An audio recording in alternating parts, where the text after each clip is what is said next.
China could face a rising wave of hostility in the wake of the coronavirus outbreak that could tip relations with the United States into confrontation. That's according to an internal Chinese report. Reuters has not seen the paper, but people familiar with it said it concludes that global anti-China sentiment is at its highest since the 1989 Tiananmen Square crackdown.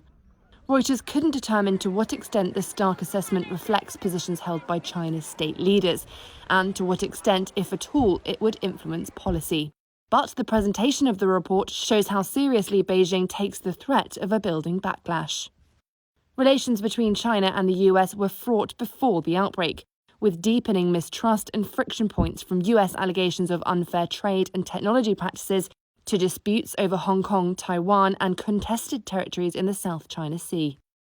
US President Donald Trump is facing a tougher re-election campaign due to the economic destruction and massive US coronavirus death toll.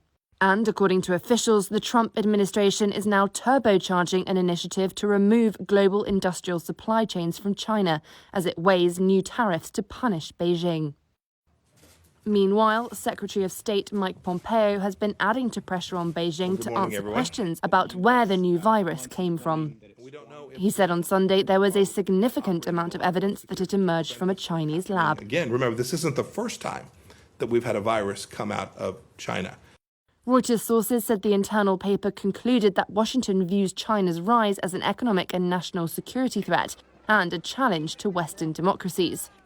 The report also said the United States was aiming to undercut the ruling Communist Party by undermining public confidence.